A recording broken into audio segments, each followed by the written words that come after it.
আমি তৃষ্ণা। কিছুদিন হলো বিয়ে হয়েছে আমার বর রনি। রনির অনেক কাছের একজন বন্ধু সুমিত। সুমিত রয়, বয়স 32, পেশায় একজন ব্যাংকার। চরিত্র খুব একটা ভালো না। যাকে টার্গেট করবে তাকে যে করেই হোক খাবেই। বিয়ের দিন দেখেই আমার উপর দারুণ লোভ জেগেছে সুমিতের। বিয়ের পর বেশ কয়েকবার ট্রাই মেরেছিল, যদিও লাভ হয়নি। এভাবেই প্রায় বছর কাটলো। একদিন সকালে রনি কল দিয়ে সুমিতকে আমাদের নতুন কেনা ফ্ল্যাটে আসতে বলল। সুমিত দেরি না করে চলে আসলো আমাদের ফ্ল্যাটে। এসেই রনিকে সুমিত বলল, কিরে, কি এত জরুরি ব্যাপার? রনি বলল, আর বলিস না, নতুন ফ্ল্যাট নিয়েছি জানিসই তো, আর আগের জবটা ছেড়ে নতুন আরেকটা জব নিয়েছি। এই কোম্পানি আমাকে 1 মাসের জন্য ট্রেনিং এ পাঠাচ্ছে দক্ষিণে, তৃষ্ণাও সাথে যাচ্ছে। কিন্তু ফ্ল্যাট খালি রেখে কি করে যাই বলতো? তাই আমি আর তৃষ্ণা মিলে ডিসিশন নিলাম তোকে 1 মাসের জন্য এই ফ্ল্যাটে রেখে যাব, ওয়াচার কাম হাউস গেস্ট হিসেবে। ওরে, এই ব্যাপার! আমি ভাবলাম কি নাকি, থাকবো না হয়। রনি বলল, শোন, তোকে একদম ফাঁকা ছেড়ে যাচ্ছি না। পাশের ফ্ল্যাটে পাবি একজনকে, জমাতে পারলে কিন্তু একদম ছক্কা। সত্যি বলছিস না ফান করছিস? আরে হ্যাঁ রে, দাঁড়া, তোর সাথে পরিচয় করিয়ে দেব। এই সময় আমি ঢুকলাম বসার ঘরে কফি নিয়ে। আমাকে দেখে সুমিতের যেন লাফিয়ে উঠল। এতক্ষণ কিচেনে থাকায় বেশ ঘেমেছি। সুমিতের ইচ্ছে করছে আমাকে এখনই পটকিয়ে ফেলতে। আমি বললাম, কি সুমিত দা, কেমন আছো? এই তো আছি, তুমি কেমন আছো? শুনলাম তুমিও নাকি যাচ্ছ। ঠিকই শুনেছো, তাই তো তোমাকে ডাকা। নতুন ফ্ল্যাট, এখনই যদি ফাঁকা করে রাখতে হয় তাহলে তো সমস্যা। তুমি প্লিজ থাকো না 1 মাস। আমি কখনো সাউথের দিকে যাইনি, ভাবলাম এবার যদি একটু ঘুরে আসা যায়। আচ্ছা বাবা, থাকবো। তুমি যখন এত করে বলছো তখন কি আর না থেকে পারি? রনি বলল, তাহলে সেই কথাই রইলো। আমরা আগামী পরশু সকালে রওনা দিচ্ছি। তুই তাহলে পরশু সকালেই চলে আয়। তোর হাতে চাবি দিয়ে আমরা রওনা হব। কফি খেতে খেতে গল্প চলতে লাগলো, আর সেই সুযোগে আমাকে সুমিত চোখ দিয়ে গিলতে লাগলো। আমার নজরও সুমিতের দিকে। ইস, কিভাবে তাকিয়ে আছে, যেন চোখ দিয়েই খাবে। মনে মনে ভাবলাম, আমিও বেশ আধুনিক মেয়ে, বিয়ের আগে কয়েকজন বয়ফ্রেন্ড ছিল, তাই বেশ কয়েকবার লাগিয়েছি আমি। আর এটাও জানি যে আমার বর রনিও ধোয়া তুলসী নয়। দুজনেই দুজনের ব্যাপারে জানি, তাই আমিও সুমিতের সাথে বেশ তাল দিতে লাগলাম। সুমিত সিগন্যাল পেয়ে গেছে। গল্প চলতে চলতে বেলা পেরুলো। সুমিতের উঠতে হবে এবার। আমি বললাম, সুমিত দা, চলুন পাশের ফ্ল্যাটের বিনা বৌদির সাথে পরিচয় করিয়ে দেই। আমি গিয়ে কলিং বেল বাজালাম। দরজা খুলে বেরুলো যেন লাল একটা আপেল। লাল একটা কামিজ পরনে আর কালো একটা ওড়না দিয়ে মাথার বুক ঢাকা।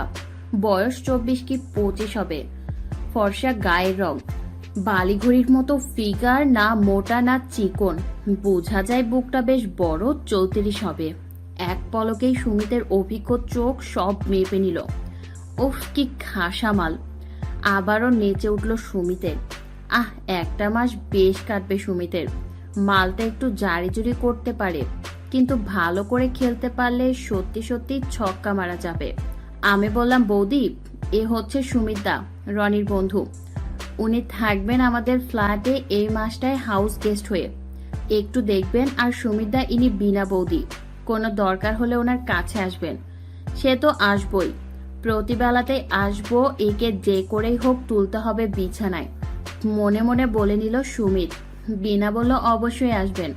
আর বৌদি, আমি তো আছি, একদম চিন্তা করবেন না। আমাদের দুজনের কাছ থেকে বিদায় নিল সুমিত। রনি চলল সুমিতকে এগিয়ে দিতে। সেদিনের মতো বাড়ি ফিরল সুমিত। তারপর পূর্বের কথা মতো নিজের দরকারি জিনিসপত্র নিয়ে সকালে আমাদের ফ্ল্যাটে পৌঁছালো। আমি খুব করে সেজেছি। সুমিতের ইচ্ছে করছে এখনই আমার উপর ঝাঁপিয়ে পড়ে। সব কাজ সেরে আমরা বের হলাম। যাবার আগে আমি আবারও বিনাকে অনুরোধ করে গেলাম যেন সুমিতকে হেল্প করে। সকাল 10টায় আমরা রওনা দিলাম। সুমিতের হাতে এখন অফুরন্ত সময়। একবার ভাবলো বিনাদের ফ্ল্যাটে যাবে, পরে ভাবলো এখনই না, আরেকটু সময় কাটুক, কেউই তো পালাচ্ছে না। বরং আগে থেকে প্ল্যান করে আগাতে হবে এই মালটাকে বিছানায় তুলতে। 1 ঘন্টা এটা সেটা করে কাটালো সুমিত। তারপর গিয়ে বিনাদের ফ্ল্যাটের বেল বাজালো সুমিত। দরজা খুলে বেরুলো বিনা। মেরুন রঙা কামিজ পরনে, সদ্য ফোটা গোলাপের মতো লাগছে বিনাকে। উফ, কি মিষ্টি একটা মাল, এটাকে ফেলতে পারলে যা লাগবে না, ভাবতেই কেমন জানি লাগছে সুমিতের। বিনার কথায় বাস্তবে ফিরল সুমিত। বিনা বলল, আরে সুমিত দা যে, আমি তো ভাবছিলাম আপনার বোধহয় কোনো হেল্প টেপ লাগবে না। সুমিত বলল, মানে হচ্ছে আপনি বোধহয় একাই 100, আপনার কারো প্রয়োজন হয় না। তৃষ্ণা বৌদি তো এতক্ষণে 10 বার চলে আসতো আর বলতো, বৌদি প্লিজ হেল্প করুন, এটা কিভাবে করতে হয়, ওটা কি করতে হয়। এবার সুমিত বলল, আচ্ছা তাহলে তো বলবো আপনি একাই 100। বিনা বলল, ঠাট্টা করছেন? এই দেখো, আপনাকে বাইরেই দাঁড় করিয়ে রেখেছি, আসুন ভেতরে আসুন। ঢুকেই সুমিত বলল, আসলে টুকিটাকি কাজ করছিলাম এতক্ষণ, ভাবলাম এবার একটু কফি খাই, তা একা একা কফি খেতে বোর লাগে, তাই ভাবলাম আপনার সাথে বসে কফি খাই, খাওয়াও হবে, কথাও বলা যাবে, যদি আপনি ফ্রি থাকেন।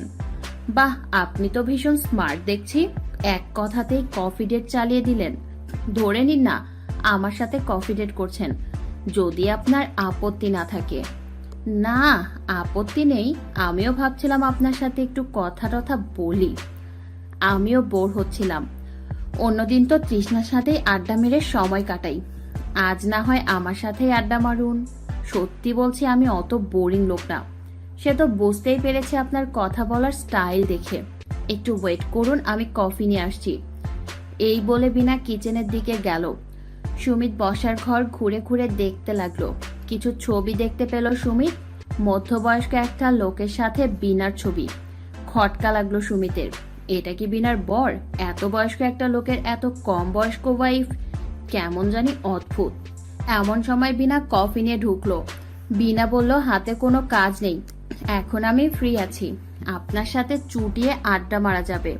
সুমিত বলল, বেশ, আচ্ছা উনি কি আপনার বর? ছবিগুলো দেখিয়ে জানতে চাইল সুমিত।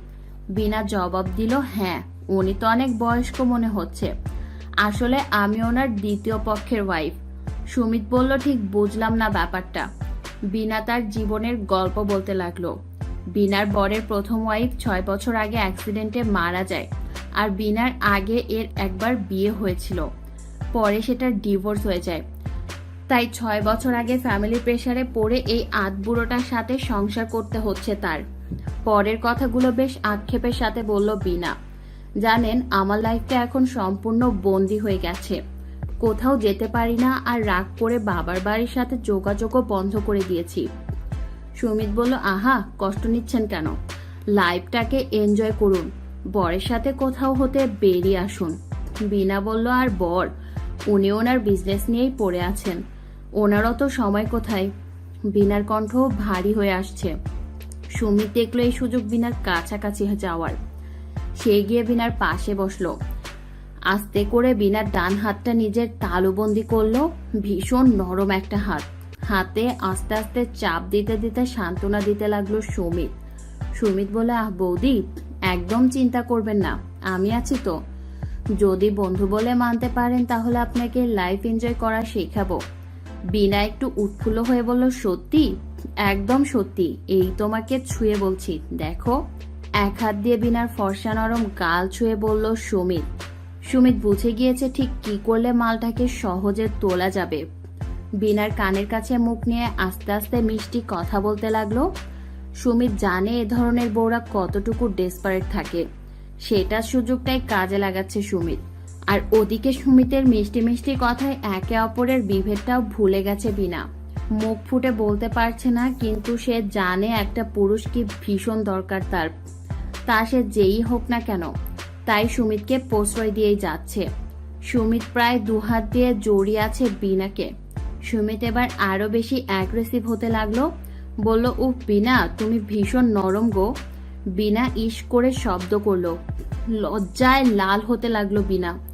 উফ, মালটাকে তোলা হয়ে গিয়েছে, এখন কেবল খেলাটাই বাকি।